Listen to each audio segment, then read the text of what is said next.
నమస్తే, welcome to I news. నేను Sonia. Global warming తో ప్రపంచం ఉక్కిరి బిక్కిరవుతున్న వేళ డెన్మార్క్ ఒక రెవల్యూషనరీ డిసిజన్ తీసుకుంది. వాతావరణాన్ని పాడు చేస్తున్న కార్బన్ డైఆక్సైడ్ ను ఆకాశంలోకి వెళ్లకుండా భూమి అడుగున, అది కూడా సముద్రం లోపల పాతి పెట్టే ఒక మైండ్ బ్లోయింగ్ ప్రాజెక్ట్ ను లాంచ్ చేస్తోంది. అదే ప్రాజెక్ట్ గ్రీన్ శాండ్. ఒకప్పుడు పెట్రోల్, గ్యాస్ తీసిన ఖాళీ బావులని ఇప్పుడు కార్బన్ స్టోరేజ్ ట్యాంకులుగా మార్చేస్తోంది. అసలు ఏంటి ఈ carbon capture technology?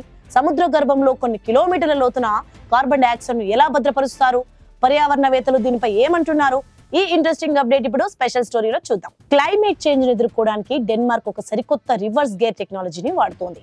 North see అడుగున ఉన్న పాత చమురు బావుల్లోకి కార్బన్ డైఆక్సైడ్ ను పంపి అక్కడ శాశ్వతంగా స్టోర్ చేసేలా గ్రీన్ సౌండ్ సిసిఎస్ ప్రాజెక్ట్ ను సిద్ధం చేసింది. బ్రిటిష్ కెమికల్ జైంట్ ఇనోస్ నేతృత్వంలో జరుగుతున్న ఈ ప్రాజెక్టు ద్వారా సంవత్సరానికి సుమారు 4 లక్షల టన్నుల కార్బన్ డైఆక్సైడ్ ను భూమి లోపలికి పంపాలని టార్గెట్ పెట్టుకున్నారు. ఈ ప్రాసెస్ ఎలా జరుగుతుందంటే, యూరోప్ లోని పవర్ ప్లాంట్ల నుంచి వచ్చే కార్బన్ డైఆక్సైడ్ ను లిక్విడ్ రూపంలోకి మార్చి ఓడల ద్వారా డానిష్ పోర్ట్ కు తరలిస్తారని, అక్కడి నుంచి సముద్రం మధ్యలో ఉన్న మినీ ప్లాట్ఫారం ద్వారా కొన్ని కిలోమీటర్ల లోతున ఉన్న పోరస్ ర్యాక్స్ లోకి ఇంజెక్ట్ చేస్తారు. లక్షలాది ఏళ్లుగా ఆయిల్ గ్యాస్ ను భద్రంగా ఉంచిన ఈ రాక్ లేయర్స్ ఇప్పుడు కార్బన్ ను కూడా అంతే సేఫ్ గా లోపలే ఉంచుతాయని సైంటిస్ట్ నమ్ముతున్నారు.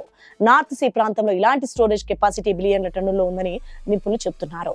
ఒక్క డెన్మార్క్ ప్రాజెక్ట్ ద్వారానే సుమారు 33.5 కోట్ల టన్నుల కార్బన్ డైఆక్సైడ్ ను దాచిపెట్టే ఛాన్స్ ఉంది. అయితే ఈ టెక్నాలజీ చాలా ఖరీదైనదని, ఇది కేవలం శిలాజ ఇంధనాల వాడకాన్ని సమర్థించుకోవడానికి కీ సాకుగా మారకూడదని ఎన్విరాన్మెంటల్ గ్రూప్స్ హెచ్చరిస్తున్నాయి. ఎక్కడైతే సమస్య మొదలైందో సరిగ్గా అక్కడే పరిష్కారం వెతకడం అద్భుతంగా ఉన్నా, ఇది క్లైమేట్ క్రైసిస్ ను నిజంగానే తగ్గిస్తుందా లేదా అన్నది ఇప్పుడు ప్రపంచవ్యాప్తంగా ఆసక్తికరంగా మారింది.